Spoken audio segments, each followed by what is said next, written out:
Hello everybody and welcome back to the Time's Ticking channel. I'm your host Jake, as per usual, and today I have the opportunity to share with you the timepiece of one of history's most celebrated and gifted artists, John Lennon. So, stick with me through this intro and we'll get right into it.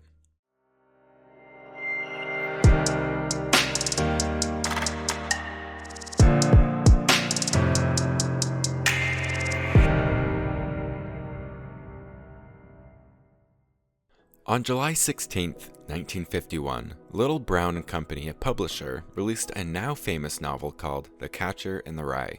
It's a story about 2 days in the life of 16-year-old Holden Caulfield after he was expelled from the prep school. Confused and disillusioned, Holden searches for truth and rails against the phoniness of the adult world.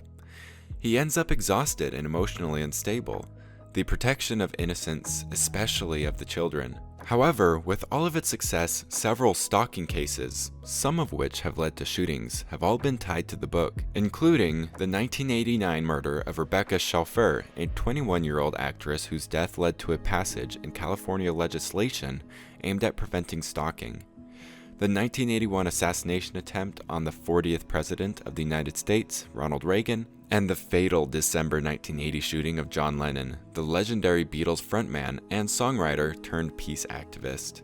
Earlier that year, in the summer of 1980, Lennon undertook a boating trip from Newport, Rhode Island, to Bermuda, 650 miles east of North Carolina. During the journey, his yacht encountered a prolonged severe storm. Most of the crew became quite ill, except Lennon, who was eventually forced to take the yacht's wheel, alone, for many hours. Those hours had the effect of both renewing his confidence and making him contemplate the fragility of life. As a result, he began to write new songs. He'd taken a break from any music since the birth of his son, Sean, but his renewed energy resulted in recording sessions at New York's The Hit Factory, starting on August 7, 1980. The demos produced dozens of songs, more than enough to fill an album. During recording, Lennon celebrated his 40th birthday. It was his son Sean's 5th birthday too, and John was gifted several presents from his wife, Yoko Ono. On that October 9th day, the thoughtful gifts included a knitted tie that she made herself for him, an American flag tie pin made from rubies, sapphires, and diamonds she had purchased from Tiffany & Co. In addition, she also hired an aircraft pilot to skywrite a message in the sky above the Dakota, their apartment located in New York City's Upper West Side. The message read, "Happy birthday, John and Sean. Love, Yoko." While photographed that day, John is seen proudly wearing his new necktie and pin together, along with a watch on his left wrist, a Swiss luxury Patek Philippe reference 2499 perpetual calendar chronograph watch, the only photo captured with him wearing this watch. The Patek Philippe 2499 is one of the world's most sought-after watches. With only 349 units produced in history, an average of 9 pieces per year, over the 35 years in production from 1950 to 1985. The 2499 exhibits both singularity and exceptional craftsmanship. The watch features a striking design that incorporates round chronograph pushers, applied baton numerals, an outer seconds division, and a sapphire crystal. The reference also contains a unique large diameter case for the period at 37.6 millimeters. The importance of this watch was affirmed in 2018 when Sotheby's sold a yellow gold Patek Philippe reference 2499 at auction for $3,915,000 US.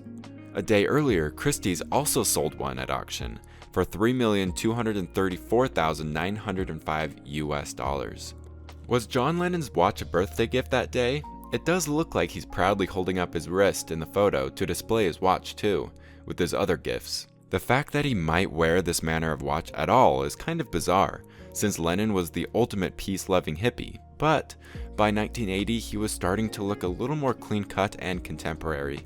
It was 1980, after all, and men's style was moving away from the 70s free-loving vibe anyway. Either way, we'll never know his upcoming fashion sense, as his illustrious career, which, at the time, was still growing, was cut short by Mark David Chapman when he murdered Lennon, shooting him 4 times in the back outside Lennon's apartment, 2 weeks after Double Fantasy was released, robbing us of his musical genius. Chapman, however, did not flee the crime. He remained at the scene reading The Catcher in the Rye until he was arrested by police. What became of John Lennon's Patek Philippe? That remains a mystery as well.